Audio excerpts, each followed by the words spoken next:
Daremos inicio a los trabajos de este Día Internacional de la Protección de Datos Personales.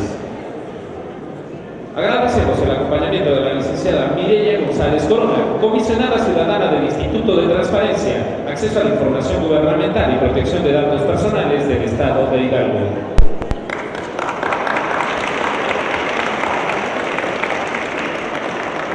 Daremos inicio al panel 1. Implementación de la Ley de Protección de Datos Personales en posesión de sujetos obligados de la Ciudad de México. Cedemos el uso del micrófono al comisionado ciudadano del Info, Arístides Rodrigo Guerrero García, quien modera este panel. Muchas gracias, muy buenos días a todos y a todas. Es un honor estar en este primer panel denominado Implementación de la Ley de Protección de Datos Personales en posesión de sujetos obligados de la Ciudad de México. Una ley recientemente publicada, lleva apenas un año, es de noviembre, del 14 de noviembre del año 2017. Va a ser bastante interesante escuchar a nuestros panelistas hablar de cómo vamos a implementar precisamente esta ley, y para ello tengo el gusto de contar en este panel con la doctora María Solange Maqueo Ramírez, de mi lado izquierdo,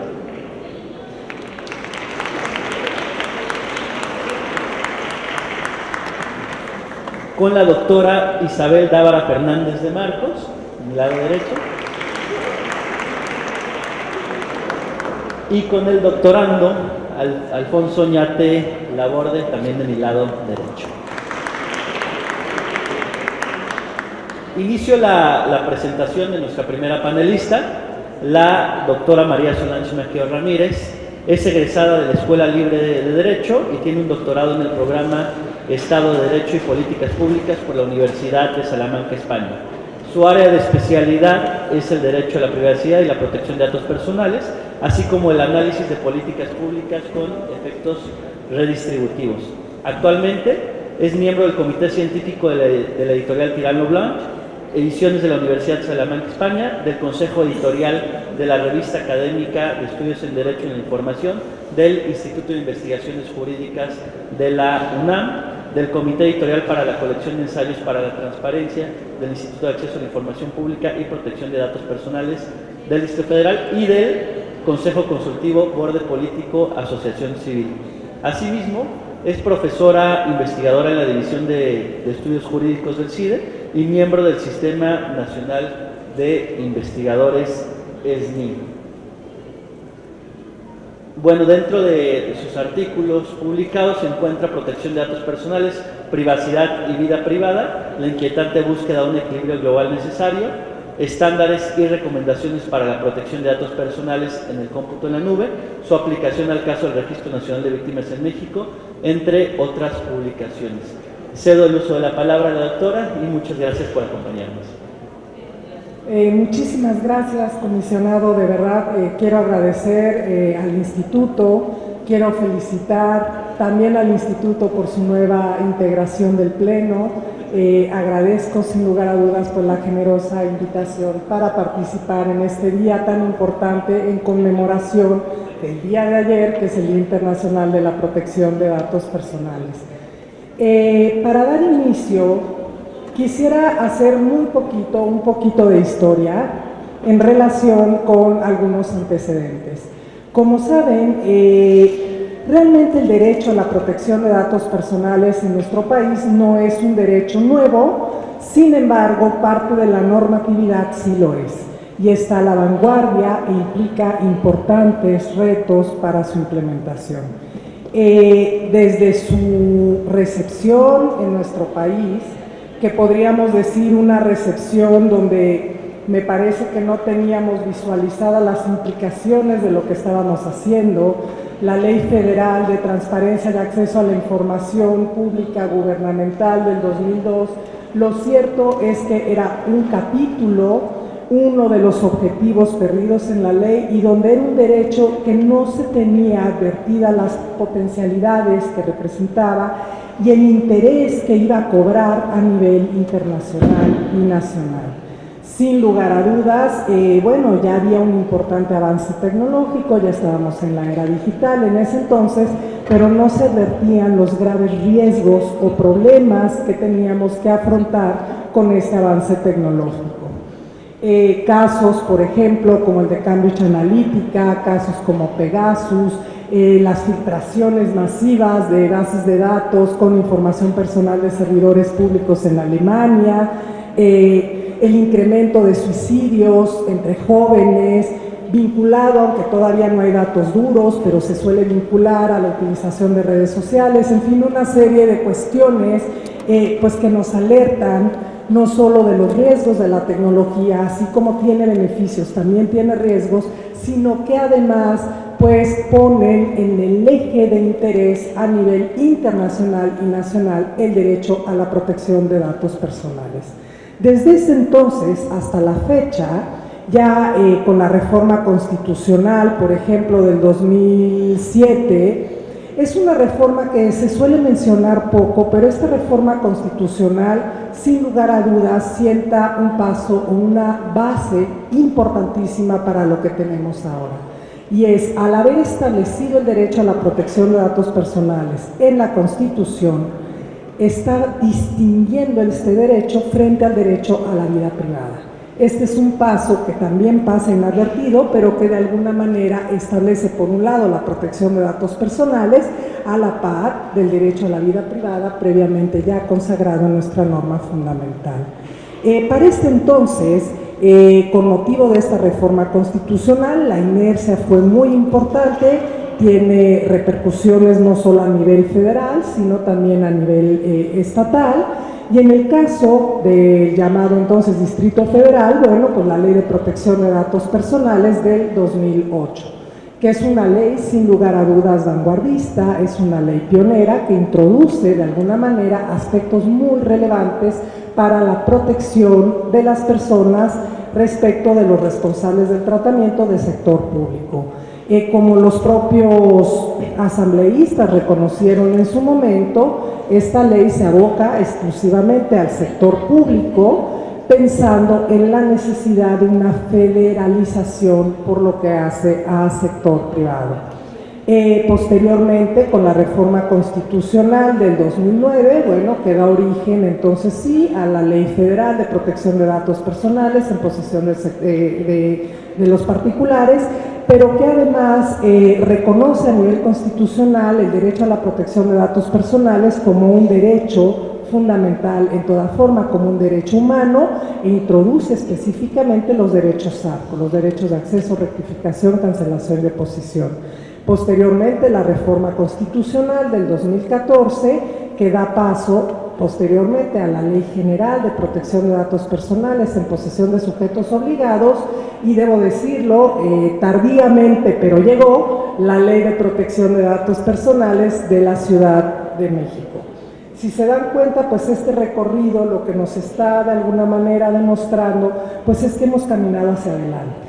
Y que sí me atrevo a afirmar que en la actualidad nos hemos convertido en un referente regional en el aspecto normativo en temas de protección de datos personales. Hay avances importantísimos, incluso si revisamos las cifras, por ejemplo, de las solicitudes de ejercicio de derechos ARCO que se presentaban con antelación a las que se presentan ahora, han ido incrementando. Todavía no está a la par del ejercicio del derecho de acceso a la información, pero creo que ha sido muy significativo y sin lugar a duda la Ciudad de México es un punto de referencia para toda la República Mexicana en ese sentido. Si mal no tengo entendido, mucho se ejerce el derecho de acceso como derecho ARCO en materia de salud y también en materia de finanzas.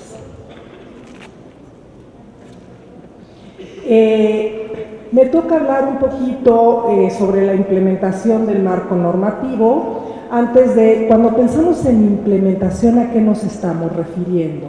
Y yo en este caso específico, la implementación de una ley es básicamente dotar de efectividad los derechos en ella consagrados. Y esa es la idea. ¿Cómo logramos que la legislación en materia de protección de datos personales sea realmente efectiva? Lo primero que hay que hacer, pues tenemos que identificar quiénes son los destinatarios de esta norma jurídica, quiénes son básicamente a quienes va dirigida esta ley, tanto por la consagración de derechos como por las obligaciones que también importan. Por otro lado, es necesario identificar los retos. Como todos sabemos, esta legislación trae importantes novedades en nuestro sistema jurídico que es necesario considerar. Muchas de estas novedades no lo son tanto cuando nos referimos al sector privado, pero cuando nos referimos al sector público o a los sujetos obligados en un sentido más amplio, estamos efectivamente pensando en muchas novedades que sí implican procesos de aprendizaje, de aplicación y un poco esta idea de ir caminando hacia adelante, posiblemente con algunos errores, pero que finalmente pueden ser corregidos. Es importante la dirección focalizada de esfuerzos. Todo es relevante. Cuando hay una ley es necesario considerar que su cumplimiento debe ser en su totalidad. Sin embargo, dada la naturaleza del propio derecho, dado los distintos riesgos que se afrontan, dada de alguna manera el manejo y los distintos volúmenes de información, necesariamente hay que pensar en una focalización. Hay áreas que requieren una atención primordial, digamos, inmediata, directa, frente a otras que pueden ir caminando quizá un poco más lentamente. Y por otro lado, que sea una introducción gradual. ¿A qué me refiero con esto? Que no pensemos que de un día a otro se va a aplicar en su totalidad la ley, sino que pensemos en que necesariamente son pasos que se van dando para construir, entonces sí, realmente un derecho fortalecido que nos permita un cumplimiento cabal del mismo. En cuanto a los destinatarios, evidentemente tenemos a los titulares de datos personales, a los responsables del tratamiento de los datos personales, a los órganos garantes, evidentemente, de este derecho, y no podemos dejar de vista al Poder Judicial, que finalmente es quien va a interpretar en última instancia este derecho. Está en forma piramidal porque siempre he estado convencida que en el fondo la verdadera protección de los datos personales tiene que empezar por uno mismo, ¿no? Los titulares de datos son, sin duda alguna, pues los primeros que tienen que ser un importante filtro para que realmente tengamos plena y absoluta conciencia de las implicaciones que tiene el tratamiento que le damos, el uso que le damos, cómo los difundimos, cómo damos conocimiento. Ello no implica que nos neguemos al avance tecnológico. Y yo siempre pongo un punto muy claro: mi vida cambió radicalmente cuando apareció Waze, ¿no? Me moví con mayor libertad, puedo circular por toda la ciudad, siento que sé cómo voy a llegar, en fin, sé el horario en el que voy a llegar, aunque luego te va cambiando lamentablemente, pero en general no es negar el uso de la tecnología, pero sí ser plenamente conscientes de qué implicaciones tiene, quién tiene nuestra información y de alguna manera ser conscientes de ello. Lo mismo hacia las autoridades. Si me están pidiendo mi información para efectos de un programa social o me están pidiendo mi información para efectos de un registro, pues saber qué derechos tengo, qué alcances tiene, qué uso, qué finalidad le van a dar al tratamiento. En cuanto a los responsables del tratamiento, los sujetos obligados, este es un tema muy complicado en el sentido de que los sujetos obligados pues son de muy distinta naturaleza, tienen una composición heterogénea y en ese sentido, bueno, pues también la focalización es complicada porque no podemos, lo que quiero decir es, por ejemplo, en procesos de capacitación, no es lo mismo capacitar a la Secretaría de Educación frente, por ejemplo, a la Secretaría de Turismo. Sus necesidades son muy distintas, su manejo de información es muy distinta, sus intereses e incluso los riesgos que afrontan son distintos. Y eso es complicado. Lo que quiero decir es que no puede haber una capacitación uniforme. Tiene, en todo caso, que considerarse cuáles son las necesidades específicas de ese sujeto obligado en atención a las funciones que desempeña. En cuanto a los órganos garantes, bueno, sin lugar a duda, la reforma constitucional del 2014, en el caso de la Ciudad de México, la propia Constitución de la Ciudad de México, ahora la Ley de Protección de Datos, pues fortalece a estas instituciones en el ámbito normativo, les reconoce autonomía constitucional, todos estos aspectos que sin duda alguna deberían ser un pilar o un bastión importante para decir que el camino es precisamente el fortalecimiento institucional de estos organismos. Dentro de todos estos actores no podemos perder de vista que finalmente se encuentran todos ellos inmersos en otros ámbitos. En el caso específico de los institutos garantes, pues tenemos que pensar en el Sistema Nacional de Transparencia. No están solos, lo que quiero decir es que incluso el Sistema Nacional de Transparencia como un ente va más allá de funciones meramente de coordinación entre órganos. ¿Por qué? Porque en el fondo no solo introduce a otras entidades, otros órganos federales, sino que además tiene funciones regulatorias. Un ejemplo muy claro pues es todo lo relativo al derecho que verá más adelante de portabilidad de datos.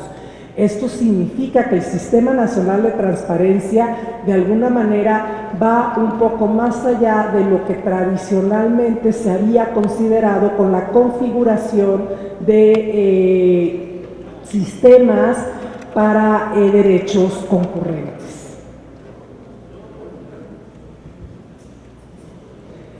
Algunos retos. Estos retos identificados, la verdad, no son originales míos, los tomé del Pronadatos, que me parece que es muy importante. Cuando hablamos de retos, pues tenemos también que voltear a los programas para efectos de saber pues, qué son los retos que se están identificando, sobre qué se está trabajando. Tiene una fase de diagnóstico, tiene una fase de metas, tiene una fase de indicadores y en donde hay que darle seguimiento para efectos de determinar efectivamente el cumplimiento o subsanar en la medida de lo posible cada uno de estos retos. El primero de ellos hace referencia a la educación y cultura en la protección de datos personales. Como les decía, en el fondo este es el primer bastión para efectos de un efectivo ejercicio del derecho a la protección de datos personales. En la medida que todos y cada uno de nosotros seamos conscientes de las implicaciones de los datos personales, de su tratamiento, es en la medida que podremos de alguna manera realmente hablar de efectividad de este derecho. En cuanto al ejercicio de los derechos ARCO y el derecho de portabilidad, lo cierto es que este ejercicio de derechos va de la mano también con la educación y cultura en la protección de datos personales, de cara a los titulares de los datos personales. De cara a los órganos garantes, yo diría que el ejercicio de derechos es pues, facilitar la accesibilidad para este ejercicio. Y este es un tema muy importante. Educación y cultura y ejercicio de los derechos ARCO tiene que ir de la mano, evidentemente, con la ciudadanización de estos derechos. Hacer un lenguaje accesible, con plataformas accesibles, en donde no se vuelva un tema especializado que tengas que contratar a un despacho específico para poder ejercer un derecho ARCO. Tiene que ser algo inmediato, tiene que ser algo muy fácil. Digamos, no debemos pensar en un esquema formalista que nos lleve de alguna manera a obstaculizar el ejercicio de estos derechos. Por otro lado, capacitación a los responsables del tratamiento de datos personales. Como les decía, esto es muy importante, siempre pensando en las diferentes funciones que cada uno de ellos desempeña. Implementación y mantenimiento de un sistema de gestión de seguridad. Este es uno de los puntos torales de la nueva normatividad en materia de protección de datos personales. Sin un adecuado sistema de gestión, prácticamente se te derrumba todo. Y en ese sentido, este es un punto toral y que incluso debe de estar vinculado con la capacitación para los responsables. Estándares nacionales, internacionales y buenas prácticas. Siempre es importante ver la experiencia de otros, siempre es importante voltear a ver qué se ha hecho, cómo ha funcionado, cuáles son los retos, pero cuidado con eso. Esto no debe de ser sinónimo de vamos a traspolar tal cual un copy-paste del modelo europeo al modelo mexicano. Aquí sí hay que ser muy cuidadosos. Los problemas, nuestras capacidades tecnológicas, son distintas, y eso siempre tenemos que ser un poco conscientes de eso. No podemos creer que porque funcionó en Dinamarca va a funcionar perfectamente en México, y eso hay que ser muy cuidadosos al voltear a ver este tipo de estándares. Monitoreo, seguimiento y verificación de metas. Este es el seguimiento. Se vale ver cómo vamos, cómo se va avanzando, se está logrando o no se está logrando. Si no se está logrando, es válido reconocerlo, y entonces es válido rectificar, ¿no? Acciones preventivas en materia de protección de datos personales. Aquí siempre el foco preventivo debe de ser fundamental. Por eso es tan importante cuando hablamos de privacidad desde el diseño. La parte preventiva, digamos, que es siempre mucho más fácil de llevar que una parte ya, digamos, de reactiva, en donde ya es difícil modificar ciertos efectos o ciertas plataformas, ingenierías, en fin. La perspectiva normativa con enfoque de política pública. Esto va de la mano con el entendimiento de la implementación como eficacia. No debemos perder de vista que finalmente la ley como tal no es el objetivo en sí mismo. ¿Qué busca la ley?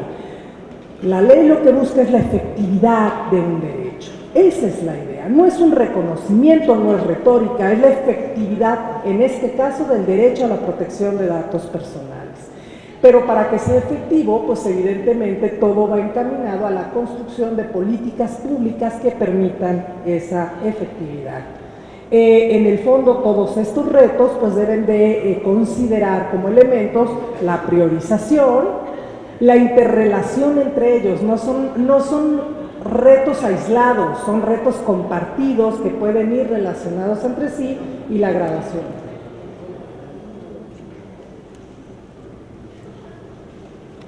Algunos retos adicionales, estos los veo un poquito más como exógenos, pero que no debemos perder de vista. La defensa de la autonomía de los órganos garantes. Este es un reto que necesariamente siempre tiene que estar en la mira de cualquier órgano constitucional autónomo.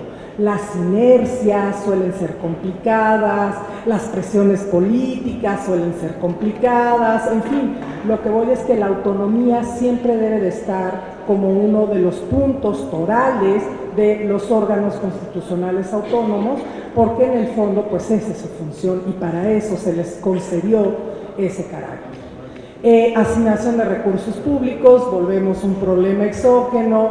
Este es un tema, pueden ser muy buenas intenciones, la ley puede ser muy ambiciosa, las instituciones pueden tener gente muy valiosa, pero si no hay recursos para cumplir esas funciones o esos objetivos, pues no tiene mucha razón de ser. Realmente los obstáculos son enormes. Este es un punto que hay que siempre estar combatiendo a través del diálogo, la comunicación, la demostración de que las cosas funcionan, de que están funcionando y de que las personas son el eje central, digamos, de toda la utilización de estos recursos. Una coordinación efectiva que vaya más allá del Sistema Nacional de Transparencia. Esto implica que va de la mano con otros, que tiene que ver con participación ciudadana, pero que también tiene que ver el diálogo con los tomadores de decisiones. A lo que voy es, los órganos garantes siempre tienen que ir de la mano con otros actores, en el sentido, por ejemplo, cuando se está discutiendo una iniciativa de ley que puede tener un impacto en la protección de datos, pues hay que estar ahí. Hay que estar ahí no para recriminar, no para obstaculizar, sino para sugerir, para generar condiciones que fortalezcan medidas de seguridad en la adopción de una nueva política, en fin. Por otro lado, la permanencia de personal calificado. Esto tiene que ver con la implementación del servicio civil de carrera. Este servicio civil de carrera es un pilar fundamental. El derecho a la protección de datos personales requiere una curva de aprendizaje. No es un derecho sencillo de implementar, tiene muchas aristas. Luego hay casos concretos, hay que conocer los precedentes, es un derecho complejo en sí mismo por esta tensión constante, digamos, y esta ponderación necesaria frente a otros derechos.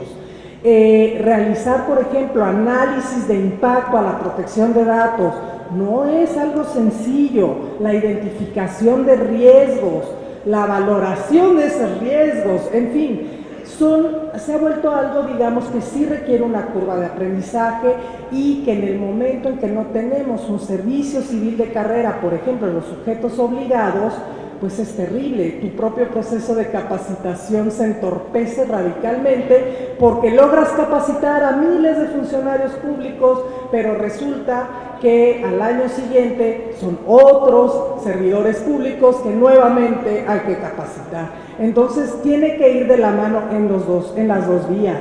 Por un lado, sujetos obligados y por otro lado, los propios órganos garantes. Favorecimiento de la accesibilidad para el ejercicio del derecho, a eso me refería. Es muy importante de verdad el lenguaje ciudadano, la cercanía, la sencillez con la cual la sofisticación muchas veces de las plataformas puede generar obstáculos importantes, más si lo vinculamos con otros temas como es precisamente la accesibilidad a Internet. No debemos perder de vista que nuestro país tiene problemas todavía de acceso a estos medios digitales. Y mucho también tiene que ver con la educación digital, y en ese sentido tenemos que ser conscientes de eso. La modernización está muy bien, pero no perdamos de vista que hay importantes sectores de la población que no están familiarizados con el uso de estas herramientas. Por eso es importante siempre tener como distintas vías de fácil acceso para esos efectos. Me descontrolo un poco el llamado a misa. Evoluciona a la par del avance tecnológico e identificación de riesgos. Aquí, no perder de vista que el derecho a la protección de datos personales es un derecho que tiene que estar en constante evolución, porque la tecnología avanza a pasos vertiginosos, y en ese sentido, hay que estar siempre en esa lógica, digamos, de avance. Y por otro lado, apertura para la participación ciudadana. Para concluir, ya adelanté varias de las cosas que tengo aquí, líneas generales de acción. En el fondo, pues sí es la focalización, sí es la versatilidad y sí es la cercanía hacia la sociedad en general, desde la perspectiva preventiva, la concientización y el ejercicio de derechos. Por otro lado, la capacitación de contenidos e implementación. Con esto quiero decir que cuando se desarrollen estos cursos de capacitación, tengan muy presente que no solo es un curso de capacitación de contenidos. No es suficiente, por ejemplo, saber qué es un dato personal, qué es la transferencia internacional, qué es un responsable del tratamiento. Son conceptos necesarios sin lugar a dudas, pero hay que dar un paso más allá, que es cómo aplicas esos conceptos. ¿Cómo realizas realmente un adecuado aviso de privacidad? ¿Cómo realizas adecuadamente un sistema? ¿Cómo implementas un sistema de gestión? Entonces tiene que tener las dos caras. Por un lado, la parte de contenidos, pero por otro lado, la parte de talleres prácticos, donde ya lo estés efectivamente practicando, pero que de alguna manera también esté focalizado a la propia naturaleza del sujeto al que te estás dirigiendo. Diálogo y comunicación efectiva con los tomadores de decisión por todos estos retos que les comentaba, y finalmente un seguimiento importante de los avances, y nuevamente lo digo, se vale recular. Se vale decir, no voy bien, esta no es la vía, y puedo rectificar. Para eso se desarrollan todas estas herramientas de indicadores. No es como un adorno de decir, mira, hemos logrado capacitar a miles de personas. No, hemos capacitado, pero advertimos que aquí podríamos mejorar, tal vez este camino no ha sido el adecuado, se vale cambiar, ¿no? Muchas gracias.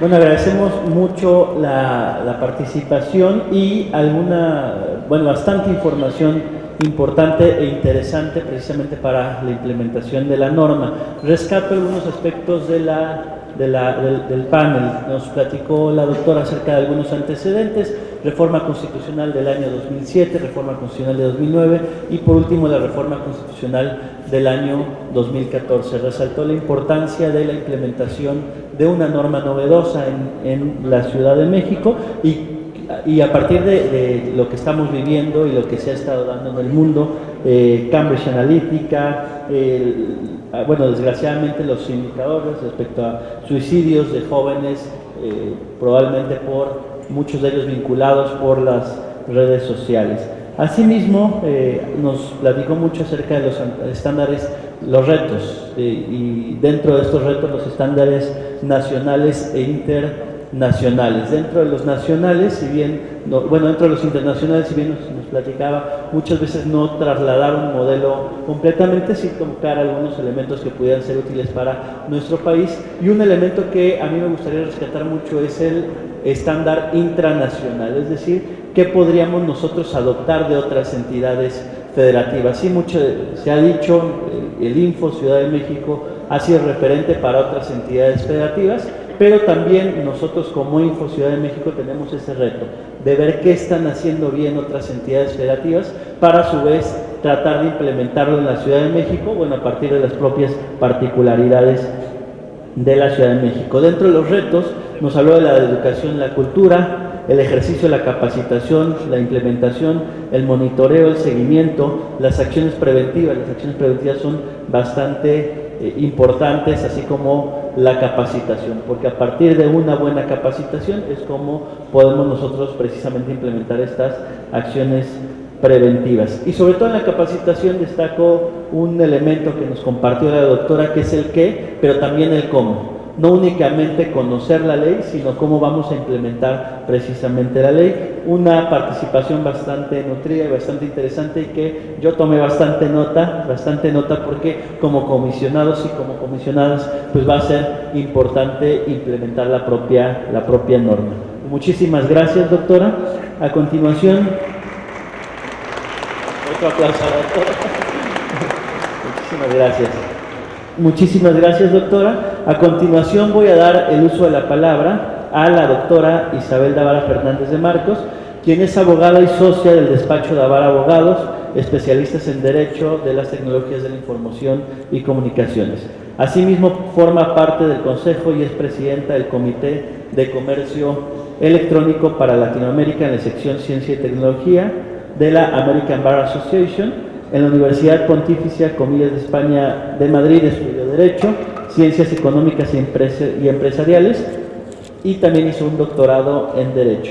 En el ámbito académico, les comparto que es coordinadora del Diplomado de Derecho de las Tecnologías de la Información y Comunicación en el Instituto Tecnológico Autónomo de México, posgrado Campus Santa Teresa, y es profesora de distintos cursos y seminarios en relación con derecho a las famosas TIC. En los últimos años ha escrito algunas publicaciones, entre ellas podemos decir que destacan Hacia la estandarización de la privacidad, breve aproximación jurídico-normativa al tratamiento de datos personales genéticos en México, y en Derecho Comparado, Ley de Protección de Datos Personales, Reforma Constitucional, artículo 6º, en la obra Hacia una democracia de contenidos, en el Anuario de Derecho de las Tecnologías de la Información y Comunicación en los años 2002, 2003, 2004, 2005.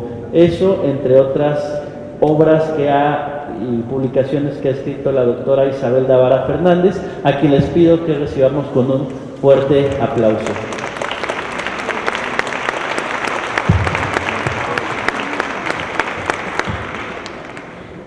Bueno, muchas gracias por la invitación, comisionado y pleno del Infodef. Yo también me uno a las felicitaciones de la doctora Solange por la nueva integración. Es para mí un honor estar aquí en la celebración del Día Internacional de Protección de Datos, además en un entorno tan espectacular. Y dando, ¿no?, agradeciéndoles desde la academia que le den la relevancia a este tema que, como comentábamos el comisionado antes de entrar, quizá ha estado un poco relegado, ¿no? También es un honor compartir panel con los doctores, ¿no? Entonces, bueno, yo me encantó, como siempre, la participación de la doctora. La mía va a ir un poco más a la implementación un poco más práctica, si quieren, en esta parte que ella estaba comentando, ¿no? Precisamente de que, ¿no?, cuando se refería a los talleres, ¿no?, que está bien conocer el contenido de la normatividad, pero que tenemos que ponernos manos a la obra, porque la verdad es una normatividad, como también comentaba, muy técnica, que necesita muchos años de experiencia. Yo también coincido en que es muy importante retener el talento humano que van ustedes formando al interior de los sujetos obligados, y en la industria igual, ¿no?, porque es una normatividad complicada, ¿no? Cuando hablamos de derecho a la protección de datos personales, ¿de qué hablamos? Para mí, sin duda alguna, del derecho más importante en términos cuantitativos y cualitativos del siglo en que vivimos, ¿no? En los ejemplos que iba poniendo la doctora de cómo ha cambiado su vida con Waze y todos los demás que se nos pueda ocurrir, no hemos necesitado cambiar de generación. En otras ocasiones la tecnología tardaba mucho en llegar a las generaciones porque no estaba tan embebida en el mundo diario, ¿no? Ahora uno puede comunicarse con su mamá por correo electrónico, ¿no?, o con su tía, y el WhatsApp, y uno dice, bueno, pues no les es tan natural. No sé si les es natural o no, pero se manejan bastante bien, ¿no? Toman fotos, te las envían, les puedes mandar videos de sus nietos y viceversa, cosas que otras tecnologías tardaron muchísimo en llegar al mundo común, ¿no?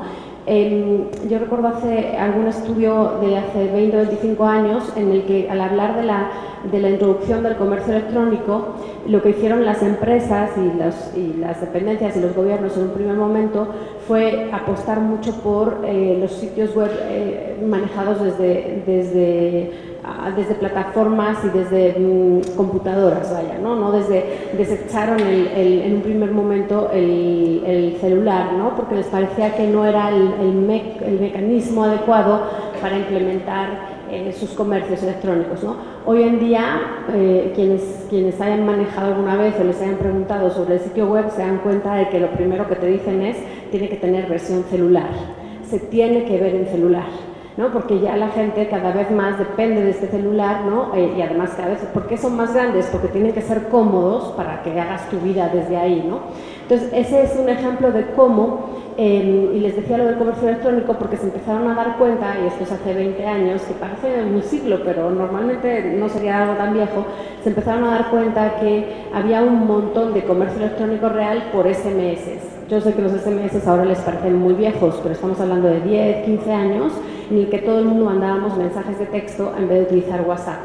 Y cada mensaje de texto te costaba, ahora ya no te cuesta, pero acuérdense, hace poquito. Entonces, eso era un negocio impresionante que no se había visto, ¿no? Ahora, no cabe la menor duda, como decíamos, que el celular es la plataforma a la que nos tenemos que dirigir y luego a las demás, pero que si no funciona el celular no funciona en nada, ¿no? ¿Qué quiero decirles con esto? Que si estamos hablando de esto, mire, yo creo que a los que tenemos hijos en cierta edad nos parece... Yo solo tengo un hijo, ¿no? Y de verdad les doy mi palabra de que tengo que recordarme varias veces al día, cuando está en casa jugando a este juego que todo el mundo juega, tengo que recordarme varias veces que no hay varios niños en la habitación, porque les es tan natural jugar. O sea, yo todavía, y supongo que los que estamos aquí, cuando tengo una conference call o una videoconferencia, todavía siento cierta incomodidad, ¿no? Preferiría estar cara a cara viendo a la gente, necesito ver los ojos, ¿no? Pero nuestros hijos y las generaciones más jovencitas realmente yo me imagino a mi hijo como si se metiera por el cable, que ya ni cable hay, ¿no? Pero como si se metiera por la computadora, porque le sale natural, o sea, la manera en la que se expresa con sus amigos, de verdad varias veces al día me tengo que recordar no abrir la puerta para saber que no hay 4 niños ahí jugando Fortnite a la vez, ¿no? Entonces, con esto lo que les quiero decir es que, ¿qué es lo que es mi hijo? ¿Qué es lo que somos cualquiera de nosotros? Identidad digital. Identidad digital son datos personales, ¿no? El ciudadano, el consumidor ciudadano en términos generales, cada vez más es más importante que su identidad digital en términos cuantitativos que su identidad física. Por lo tanto, la protección de los datos personales, y siempre se los digo que no soy objetiva, es el derecho fundamental del siglo XXI sin duda, porque lo que somos ciudadanos digitales. Entonces, y además, en países de nuestro entorno, toda esta parte que estaba comentando Solange, en la que siempre incidimos, la ciudadanía digital, hace la diferencia. ¿Por qué? Porque podemos dar el salto al desarrollo si nos podemos convertir y aprovechar las tecnologías de información y de comunicación desde el gobierno, ¿no? Pero ¿qué pasa cuando aprovechamos las tecnologías de información y las comunicaciones? Que del otro lado nos tenemos que acordar que tenemos un ciudadano digital y por lo tanto cada uno de los sujetos obligados tiene que establecer todos los procesos y tiene que haber un órgano garante a nivel local y luego federal que tutele el tratamiento de esos datos personales desde un principio rector que es el principio de la finalidad, es decir, ¿qué datos va a poder tratar niños la Secretaría de Salud? A nivel local, federal, nada mismo, los que necesite, ni más ni menos. Principios de minimización de datos unidos con esa finalidad, ¿no? Ya siempre les digo que soy mala siguiendo las slides, pero voy a intentar, solo estoy planteando un poquito. Lo que les quiero decir es que no hay que tener miedo ni a que los sujetos obligados, ni la industria, pero hablando de los sujetos obligados, traten datos personales. ¿Por qué? Porque eso hace que nos puedan proveer de servicios y que demos un paso adelante en el desarrollo que antes sería francamente muy difícil, ¿no? O sea, si uno habla, siempre solemos ser muy críticos, ¿no?, con el gobierno, ¿no? Y decir que no se ha hecho nada, que no ha habido adelanto, que la administración pública electrónica no existe, pero si uno piensa 10 años antes, claro, lo que no existe es en su totalidad, pero si uno piensa 10 años antes, la cantidad de veces que tenía que venir a la Ciudad de México a informarse sobre trámites y te regresaban y luego volvías. Y los que somos de la Ciudad de México, igual, los trámites, digo, menos complicado porque no viajábamos, pero básicamente te pasabas 80 años, ¿no?, siendo rebotado por las administraciones públicas. Y ahora el 80% alrededor de los trámites están explicados y con la información de formatos en Internet. Eso es un salto gigante que evidentemente deberíamos llegar a la ciudadanía digital, y les sigo hablando por datos, porque si tuviéramos una credencial única de ciudadanía digital, que eso es lo que tendríamos que tener, podríamos ser ciudadanos digitales que hiciéramos ese trámite por Internet y no tuviéramos que ir a la administración pública. Pero no hay que minusvalorar ese 80% de cosas que te han quitado, ¿no? Yo pienso, por ejemplo, en los trámites de los pasaportes, ¿no? Era tortura. Y ahora haces la cita por Internet, te dicen que llevar, bajas el formato ya impreso, ¿no? Y cómo ha cambiado todo, ¿no? Claro, sí, sería fantástico si ni siquiera tuvieras que ir porque ya tuvieras la credencial y entonces tú mandarás tu foto por Internet. Eso se puede lograr y se debe lograr. ¿Por qué? Porque sin una credencial única, que hemos hablado 1000 veces, no puedes tener ciudadanía digital y por lo tanto no puedes tener administración pública electrónica, que es el salto cualitativo para el desarrollo, ¿no? Entonces, bueno, partiendo de qué es el derecho a protección de datos, por qué su autonomía, por qué se ha vuelto tan importante, y sí, siempre hablamos de dónde surgió, ¿no? De cómo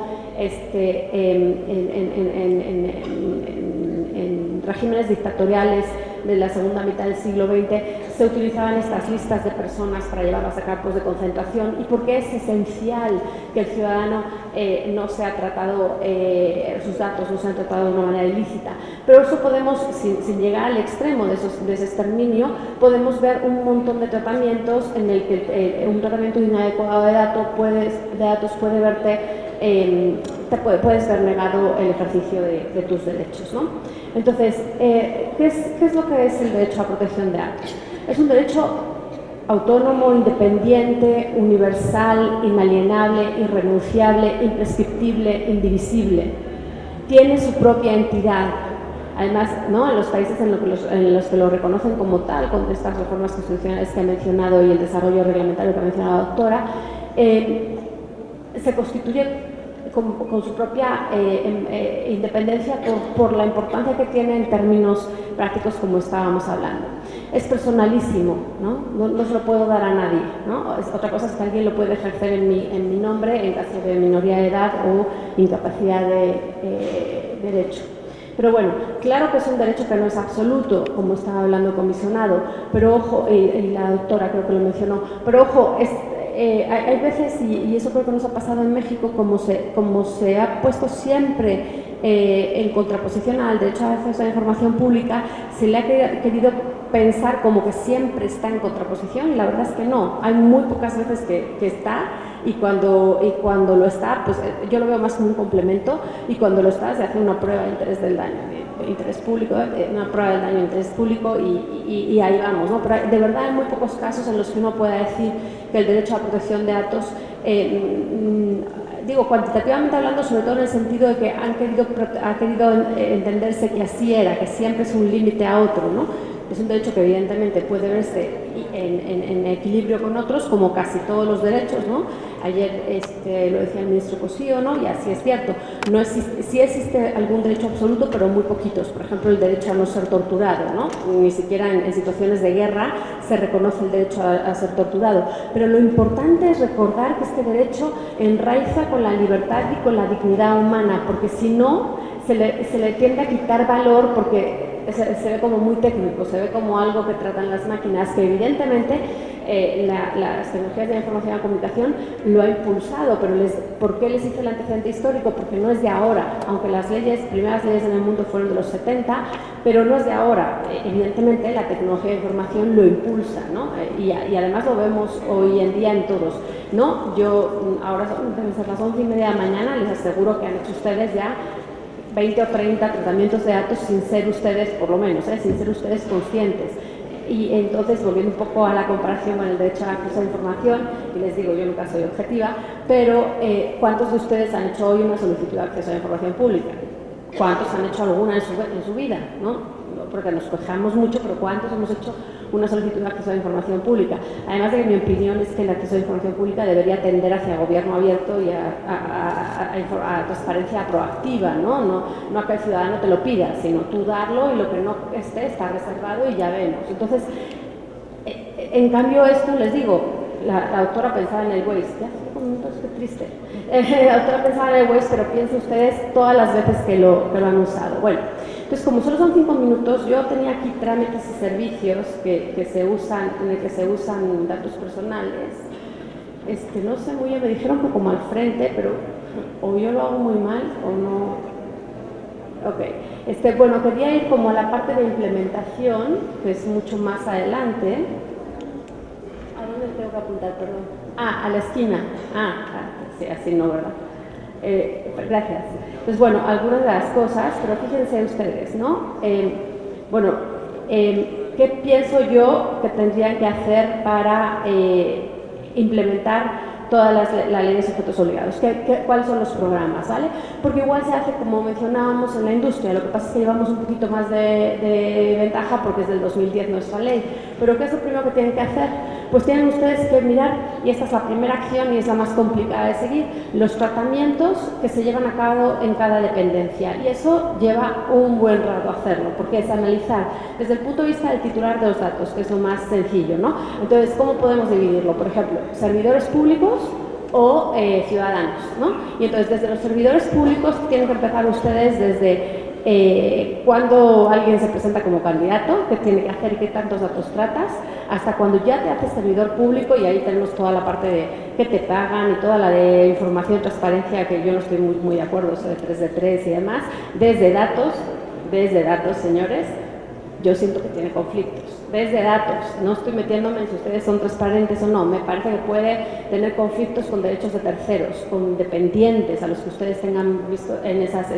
Me parece que a lo mejor les parece un shock lo que voy a decir, pero los servidores públicos también son personas, también tienen derechos, ¿no? Y el derecho a protección de datos personales también les pertenece. Entonces, a veces me parece que hay unas cosas que son un poco como que se ve bien políticamente hablando, pero no estamos viendo que detrás puedes pegarle a derechos, por ejemplo, si alguien tiene un dependiente que es discapacitado, por ejemplo, ¿por qué tenemos que estar dando transparencia de si mi hijo tiene un problema, ¿no? Y eso hace que yo tenga una cierta red, ¿no? Me parece que estamos confundiendo cosas con cosas que no añaden nada a mi rendición de cuentas. O sea, que tengo que saber yo si ustedes tienen el título que tienen que tener, si ustedes no se compraron 800 mansiones mientras ponían el cargo. Sí, pero eso no tiene que ver con que me abran ustedes cosas que me parece que es un derecho fundamental, ¿no? Entonces, hay veces que me parece que caemos un poco en demagogia, si me lo pueden decir, ¿no? Pero bueno, yo a veces no soy muy prudente en esto, pero bueno. Entonces, lo primero que tienen que hacer es ver todos los tratamientos y el ciclo de vida y el flujo lógico de esos datos, es decir, desde dónde entra, qué hacen con ellos, quién tiene acceso a ellos. Esa primera acción de levantamiento de información y de organización de información es la que más tiempo lleva, la que requiere de un esfuerzo coordinado, tanto si tienen ustedes asesores externos como internos, pero sin esa es imposible que hagan las demás. Es decir, no me pueden poner ustedes avisos de privacidad en cosas que no saben si hacen o no. Porque si no son avisos de privacidad machotes, ¿no? Como nos gusta decir, o sea, no, si no sabemos si tienen ustedes beneficios sociales, que ahora creo que tienen pocos, ¿no? Pero bueno, ¿qué hacen con esos terceros, ¿no? ¿A quién, no? Esa es la tercera acción, ¿a quién les dan esos datos? ¿Quién accede a esos datos en la administración pública? Luego, ¿cómo se constituye el órgano de control o de revisión de esas políticas, de esos programas y todo lo que mencionaban? El sistema de gestión de seguridad, pues aquí se lo ponemos, si no sabemos cuáles son los tratamientos, ¿a qué le ponemos el sistema de gestión de seguridad, ¿no? La atención de derechos ARCO que mencionaban y que tenía que ser algo que no, evidentemente, que no costara al ciudadano, además así lo dice la ley, tiene que ser gratuito, libre en la medida posible, solo le puedes cobrar en caso de que lo quiera de una determinada manera, es decir, que lo quiera impreso, pero se tienes que dar accesible impreso 800.000 CDs, ¿no? Pero por supuesto el acceso y luego una serie de políticas y manejos dentro de la organización. Esta es una normatividad transversal. Eso quiere decir que si estamos dejando que el servidor público traiga su propia computadora, ¿no? En inglés se llama Bring Your Own Device, ¿no? Pues hay que hacer políticas para saber qué medidas de seguridad tiene, cómo puedo acceder a esa información, ¿no? Por ejemplo, ¿cuándo puedo entrar a vigilar la computadora de un servidor público? Pues no siempre, tiene que ser ¿no? con unas garantías necesarias, pero eso es lo que pasa con la protección de datos personales, que se va metiendo como agua, ¿no? Es transversal.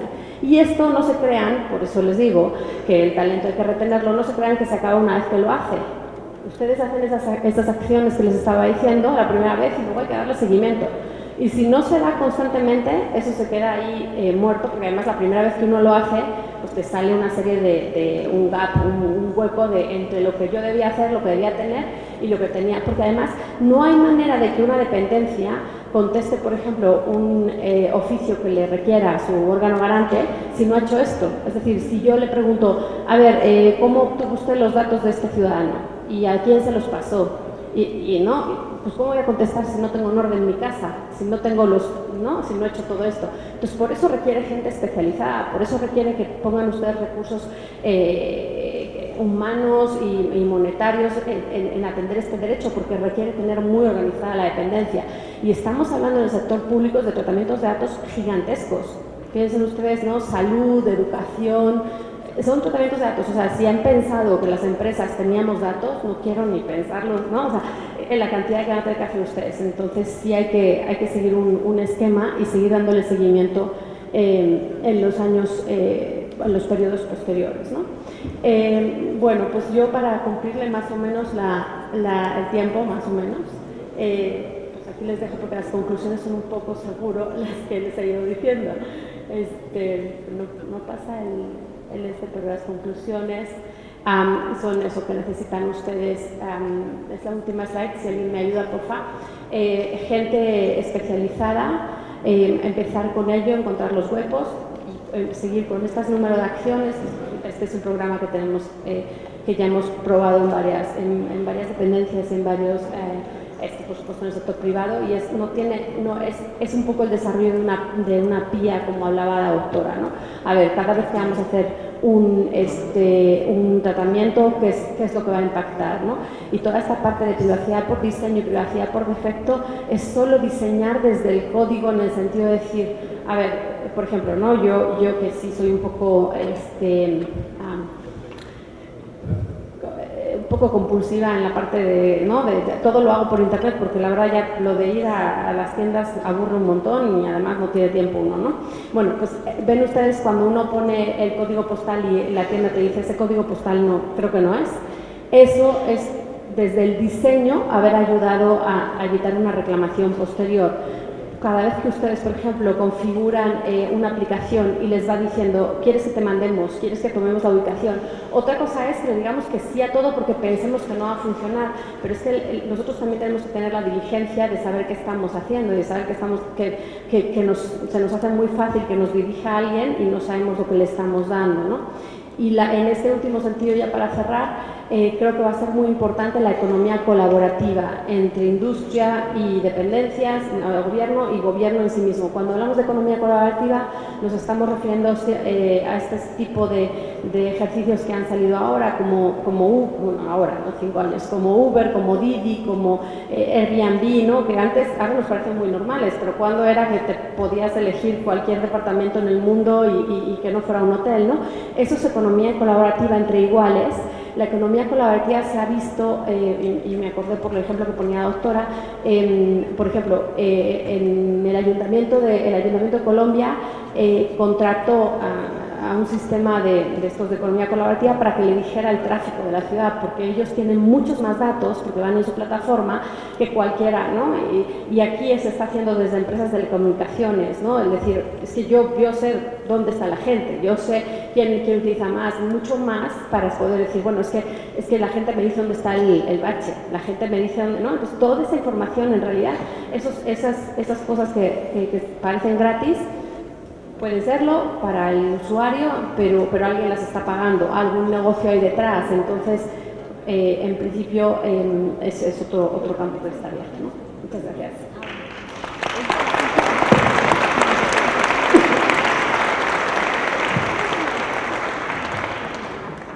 Bueno, agradecemos mucho a la doctora Dávara por todas las aportaciones presentadas durante este panel. Veía yo incluso ahí en la presentación la página de internet www.davara.com.mx, entonces seguramente ahí podremos seguir nutriéndonos de información. Rescato un concepto que utiliza la doctora, que es el de ciudadanía digital. Creo que es un concepto que tendremos que empezar a implementar, incluso empezar a adecuarnos y empezar a empaparnos con este concepto de ciudadanía digital, y muy acertado al decir que es el derecho fundamental del siglo XXI. Muchas gracias por la participación en este tercer panel y bastante interesante, también tomé bastantes notas. Ahora bien, por último voy a dar el uso de la palabra al doctorando Alfonso Oñate Laborde, quien es licenciado en Derecho por la Universidad Nacional Autónoma de México, cuenta con una maestría en jurisprudencia y actualmente es candidato a doctor por la Universidad de Oxford, Inglaterra. Ha publicado diversas obras relacionadas con filosofía del derecho, derechos humanos, derecho constitucional y el sistema de administración de justicia. Consejero fundador del Consejo de la Judicatura Federal, secretario ejecutivo de la Comisión para la Cooperación Laboral de América del Norte.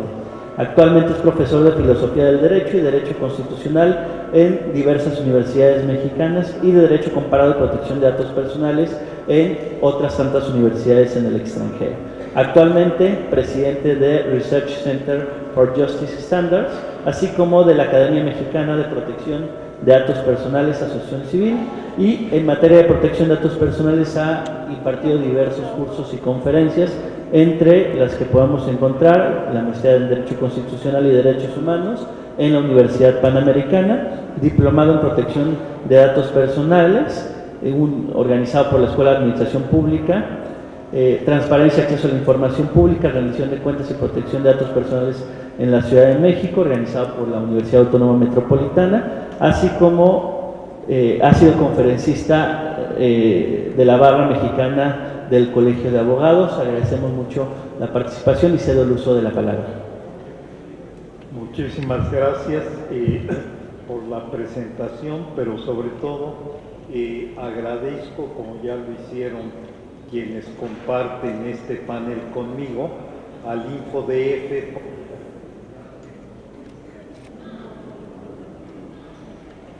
de estar aquí esta mañana, celebrar un Día Internacional de Protección de Datos Personales que un significado muy especial a otros. ¿Por qué adquiere un significado muy especial? Porque a partir del 1 de octubre del año próximo pasado, México ha pasado a integrar este instrumento internacional que es el que da origen al Día Internacional de Protección de Datos Personales. Me refiero al Convenio 108 del Consejo de Europa, que es hasta el día de hoy el único instrumento internacional de carácter vinculatorio y que mediante el artículo 133, pero sobre todo a través del artículo primero constitucional, se ha pasado a convertir en parte de nuestro ordenamiento normativo en materia de protección de datos personales. Es por ello muy importante y muy relevante el que tengamos la ocasión de analizar la protección de datos personales con esta nueva visión. Nos ha encargado el InfoDF, desde la invitación que nos hiciera, que centremos nuestra participación en la implementación de la Ley General de Protección de Datos Personales en la Ciudad de México. Y trataré de constreñirme precisamente a ese propósito. Lo primero que me llama la atención es que cuando referimos a la implementación de esta ley, vemos que difícilmente se ha podido implementar en 10 meses. La Gaceta de la Ciudad de México, bueno, entonces era todavía Gaceta del Distrito Federal, publicó el 10 de abril del año próximo pasado esta ley. Sin embargo, por la no integración del Pleno, hacía que el órgano garante que estaba comprendido dentro de todo el esquema de protección de datos personales no pudiera implementarse adecuadamente. Es más, sabemos que el Instituto Nacional de Acceso a la Información tuvo que asumir algunas de las facultades que correspondían originariamente al órgano garante del InfoDF. Podemos decir que la implementación de esta ley fue atropellada, y a lo mejor es un eufemismo, en la primera etapa de esta ley. Corremos también el riesgo, cuando nos referimos a la implementación, de caer en algo que es muy común, por desgracia, en nuestro país, y es lo que algunos tratadistas han llamado el fetichismo normativo. ¿Qué significa este fetichismo? Somos dados a pensar que por el hecho de que ha sido aprobado un cuerpo normativo, se producen automáticamente una serie de cambios y se obtienen resultados. Tenemos mayor protección de nuestros datos personales porque contamos ya con una ley general. Pues no, malas noticias. Esta ley general lo que hace es ser el primer eslabón de una serie de elementos de políticas públicas que, en caso de ser debidamente instrumentados, podrá llevar a conseguir algunos de los objetivos que plantea ese cuerpo normativo. Bueno, tenemos pues un elemento fundacional que pudiéramos considerarlo la Ley General de Protección de Datos Personales en posesión de sujetos obligados. No me voy a referir en esta ocasión, y algunos ya me han escuchado ser muy crítico de esta ley general. ¿Por qué? Porque desde mi punto de vista hace que lo que debiera de ser el centro de la legislación, que es el titular de la protección de datos, sí, en lugar de que se centre en el titular, lo hacen los sujetos obligados, lo que me parece a mí a todas luces inadecuado cuando estamos hablando de un derecho fundamental.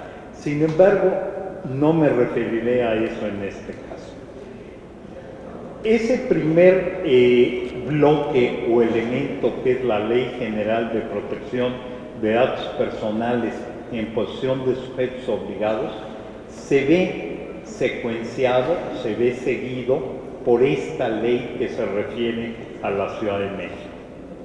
Y lo que quiero ahora señalar es no tanto la protección que requieren necesariamente estos datos personales, sino qué políticas públicas hace falta instrumentar para poder potenciar la utilización de los datos personales por parte de los sujetos obligados.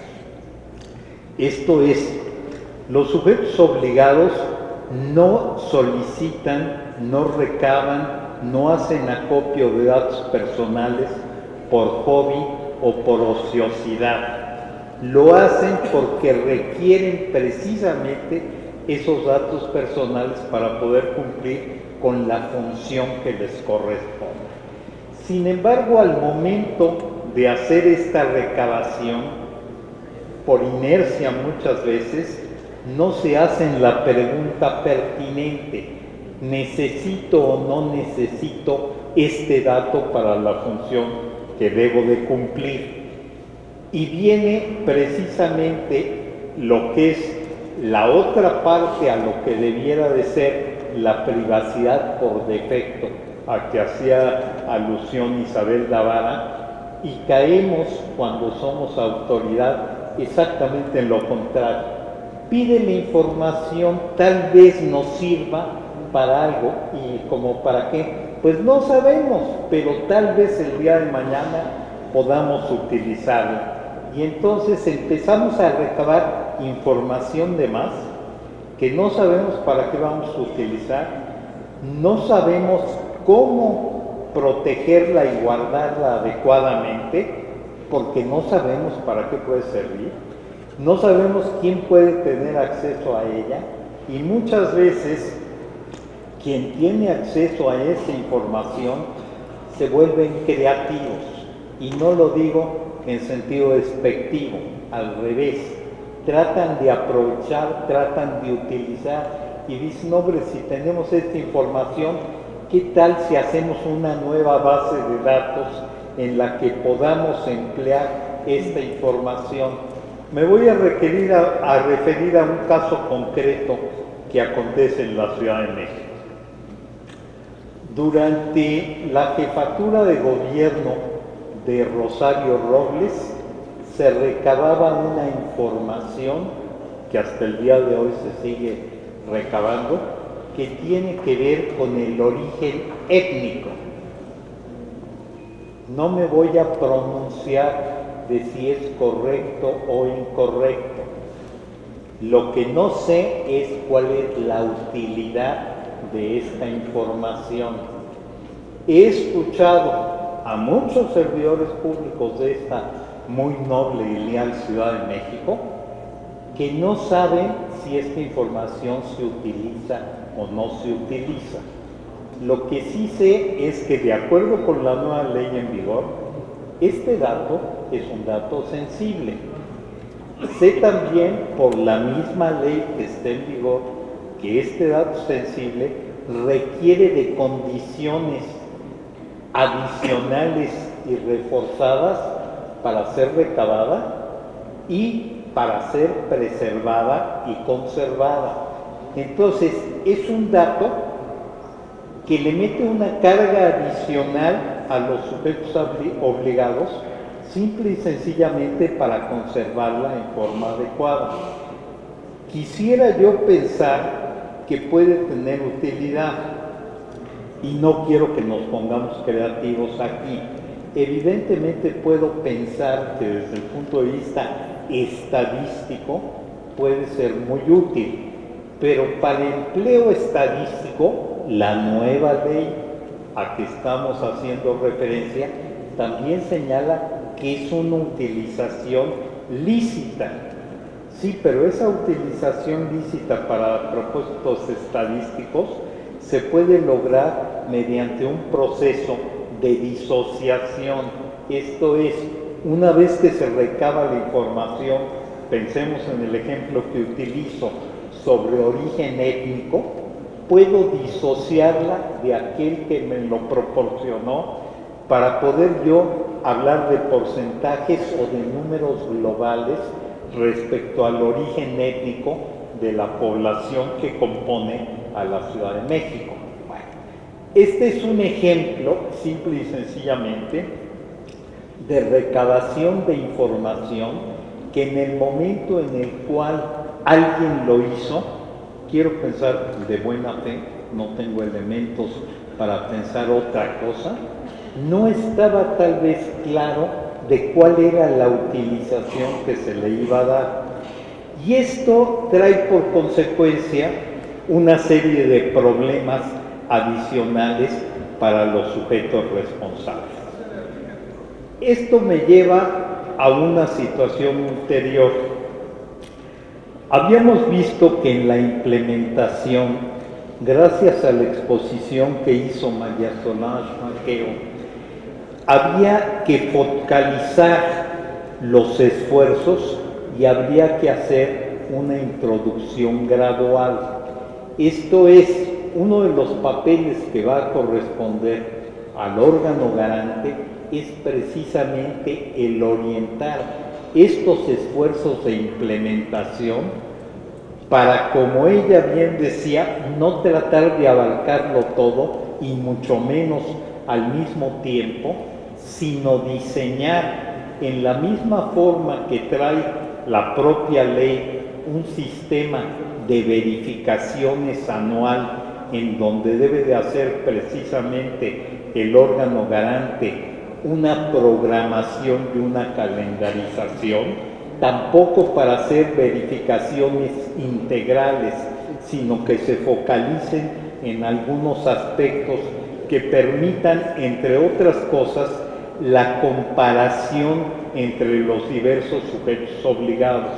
Esta comparación entre las prácticas de los diversos sujetos obligados debiera de enfocarse, desde mi muy personal punto de vista, más en las malas prácticas que en las buenas prácticas. Siempre nos referimos a las buenas prácticas, pero yo digo, ¿y cómo distinguimos cuáles son las buenas prácticas? La única manera de encontrar buenas prácticas es revisando muchas malas prácticas y pudiendo comparar unas con otras, van a sobresalir por sí mismas las buenas prácticas diciendo, hombre, esto que yo hago todos los días, mi vecino de enfrente lo hace ahorrándose 2 pasos, ahorrándose 3 días del tiempo que yo llevo. Esto es, viendo cuáles son las prácticas, digamos, más desventajosas, podemos hacer sobresalir las buenas prácticas. Muchas veces cuando se solicita a los sujetos obligados, señala cuáles son tus buenas prácticas, es que no tengo, o cuáles son. Señala cuáles son tus prácticas y de la comparación vamos a observar cuáles tienen ventajas comparativas con respecto a las otras. Los sujetos obligados en esa medida no deben de sentirse cohibidos a exhibir sus prácticas porque es la única manera en la cual pueden, mediante la comparación, seguir al siguiente paso, que es el de la emulación de aquello que sí da resultado, de aquello que resulta más efectivo que la propia práctica. Esto también viene en esta nueva ley. Se señala la necesidad de establecer las buenas prácticas, pero insisto, las buenas prácticas solo las vamos a reconocer a través de la confrontación de las no tan buenas que todos los sujetos obligados tienen. Pensemos en las cosas más sencillas. Prácticamente toda dependencia del gobierno de la ciudad tiene a la entrada un mostrador en el cual se solicitan datos personales. Y allí empezamos con problemas. ¿Quién maneja ese mostrador? Normalmente no lo hace quien debiera de ser el responsable del manejo de los datos personales, que asumimos nosotros por tratarse del edificio lo es.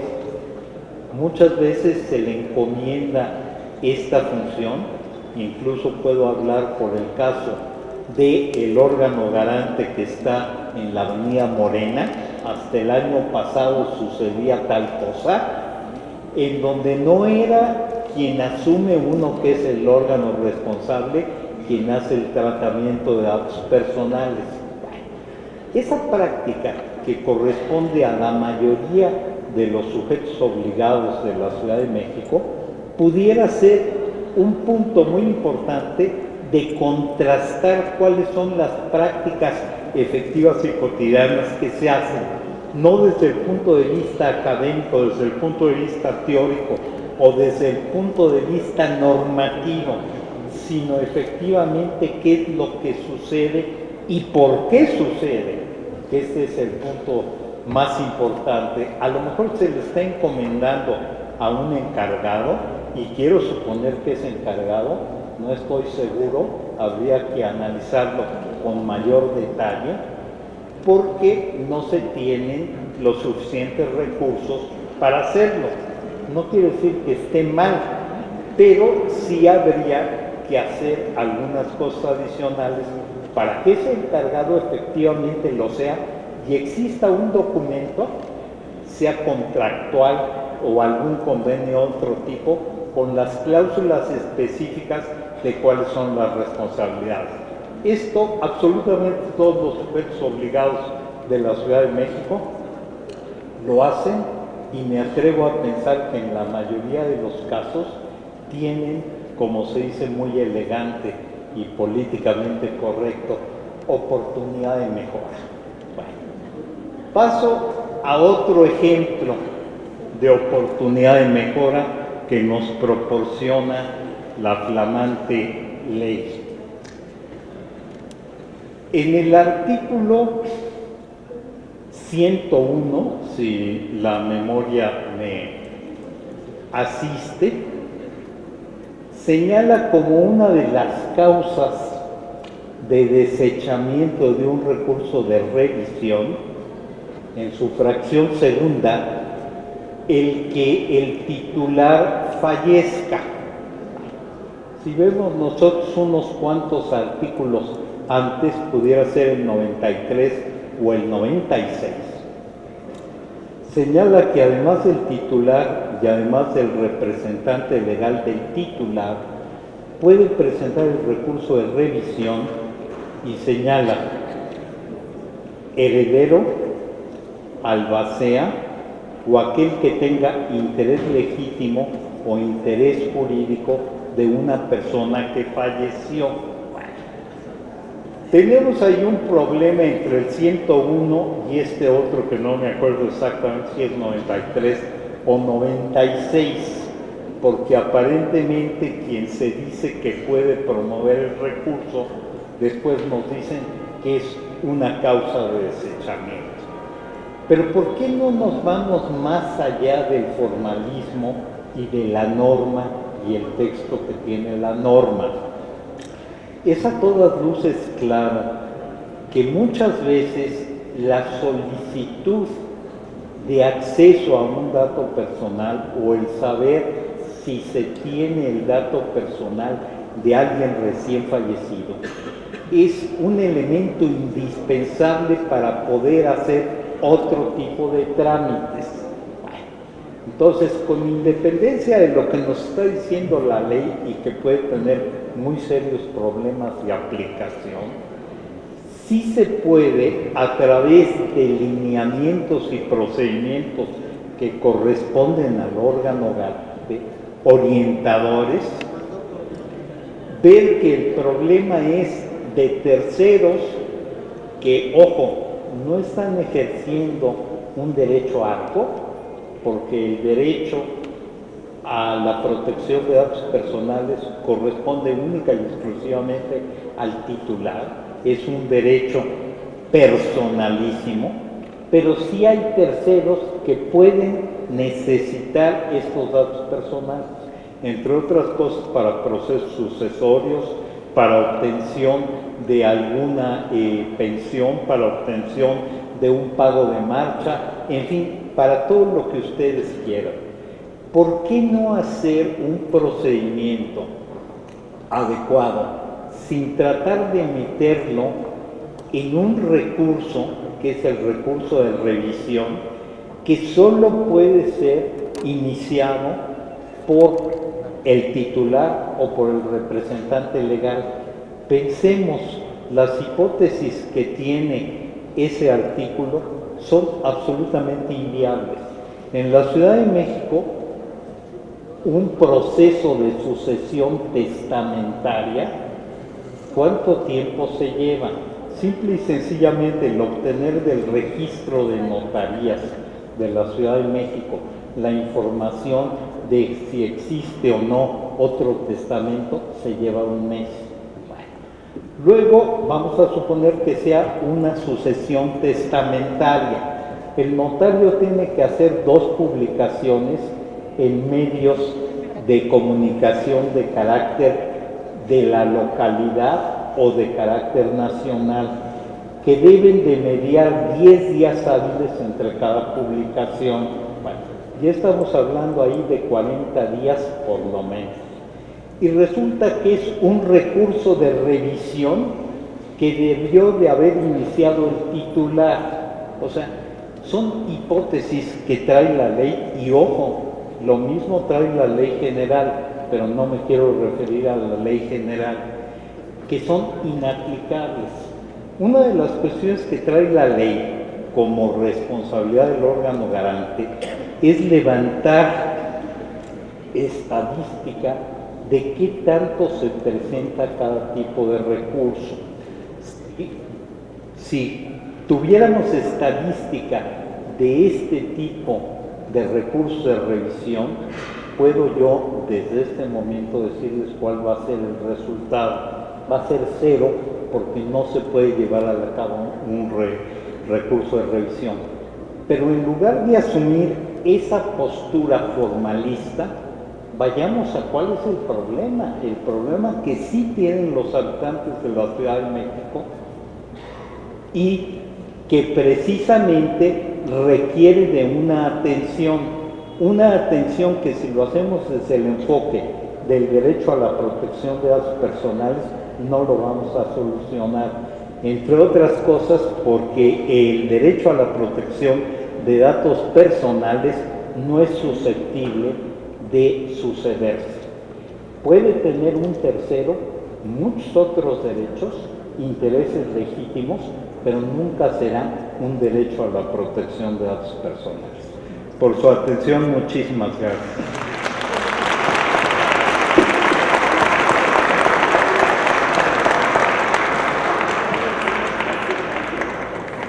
Bueno, agradezco mucho la ponencia y bastante interesantes algunos aspectos que comenta el doctor. Uno de ellos, precisamente, la necesidad de implementar estas nuevas, un marco convencional, un marco constitucional y un marco legal. Un marco convencional, porque si bien lo dijo, el día de hoy estamos celebrando el Día Internacional de la Protección de Datos Personales, precisamente por el convenio 108 que data de 1981. Y ahí hay un elemento bastante interesante que comenta el doctor. Es hasta octubre del año 2018 que en nuestro diario oficial de la Federación se publica la adhesión de este convenio, ¿no? Entonces llevamos bastantes décadas de retraso en el tema, pero tendremos que apurarnos para la implementación de este marco convencional. De un marco constitucional, bueno, porque en la Ciudad de México tenemos una constitución a partir del 17 de septiembre del año pasado y que tendremos que empezar a implementar. Y por último, un marco legal a partir de la ley que data del 10 de abril del año 2018. Es una ley bastante reciente, pero que tendremos que empezar a implementar poco a poco. Nos habló de bastantes oportunidades de mejora, muy políticamente nos lo dijo, pero hay muchas oportunidades de mejora que se tienen en la Ciudad de México y que tendremos que nosotros tomar nota. Nos habla de algunas inconsistencias en la ley, ahí le tengo una buena noticia. El INFO ya tiene, a partir de la Constitución de la Ciudad de México, ya tenemos facultad de iniciativa como organismo constitucional autónomo, entonces seguramente lo estaremos molestando para tomar nota de todas aquellas inconsistencias de ley y en su momento probablemente presentar como pleno una iniciativa para dar solución a estas inconsistencias que pudiéramos encontrar. Pues bastante nutridas las tres participaciones, muy agradecido, estuve tomando bastante nota, tanto las comisionadas como comisionados, estamos muy interesados precisamente en saber desde la academia cuáles son estas oportunidades de mejora para precisamente nosotros empezar a implementar esta normatividad. Asimismo también veo que, y bueno, y agradezco que se haya mantenido aquí el comisionado Guerra Fort, que seguramente también tomó nota para ver esas oportunidades de mejora a nivel nacional. Pues paso a entregar algunos reconocimientos, dado que ya nos encontramos sobre el tiempo de la siguiente mesa. Entonces entrego algunos regalos y reconocimientos a la doctora María Solange Maqueo Ramírez. Muchísimas gracias por acompañarnos. A la doctora Isabel Davara Fernández de Marcos, muchísimas gracias por su participación. Al doctor Alfonso Oñate Laborde, muy interesante la participación, y entrego las doctora María Solange, doctora Isabel Davara y Alfonso Oñate Laborde. Muchísimas gracias y gracias por mantenerse en este Día Internacional de la Protección de Datos Personales en el INFO Ciudad de México. Brindemos un fuerte aplauso a los panelistas y los invitamos a tomarse la foto oficial.